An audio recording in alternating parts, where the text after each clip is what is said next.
Да, драги гледачи, воопшто не е тајна, нека се знае. Денес, драги гледачи, се одигра пријателски, многу интересен пријателски надпревар на десенијата, ако не и на столетието, меѓу екипите на Вардар од Тасино Чешмиче и Слога од Пандево Сокаче. Надпреварот заврши со резултат од 10:2 за Слога, иако победи, а фудбалерите на Слога беа во се надиграни од одличните распознаните вардарци. Браво Вардар!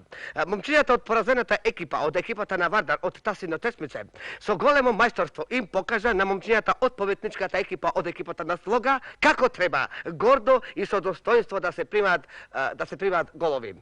Според тоа, сите од поразената екипа заслужуваат чиста десетка. Чиста десетка, драги гледачи, да се послужиме со бројот на примените голови и не боксови голови. Додека кај победниците никој особено не се истакна. Дури може да се забележи, драги гледачи, дека сите игра како еден, а што не е пријателски за еден пријателски надпревар, како и тоа мораме да го кажеме. Против себе го има и судијата, кој отворено им беше наклонет на поразените судија, значи судија. Со што ниту во еден момент не влијаеше на резултатот. Екипата на Вардар од Тасино Чешмиче, драги гледачи, според тоа заслужува уште еден комплимент.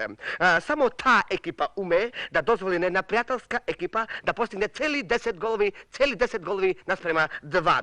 Односно само Вардар знае како треба да се игра со голема радост на пријателската екипа. Највеќите за жал, драги гледачи, ова не го разбираат, па затоа нив нема ни да ги спомнеме. Немам друг коментар, драги гледачи, освен да додадам. Навистина другарски од страна на Вардар од Тасино Чешмиче, што не можеме да речеме и за екипата на Слога од Пандево Сокаче. Накусо браво за поразената екипа на Вардарци, браво Чифте, браво Чифте. Браво што има возможност на своите вртици од Слога да се радуваат на победата и изразена со двоцифрен резултат. Значи браво, накусо браво, леле завод.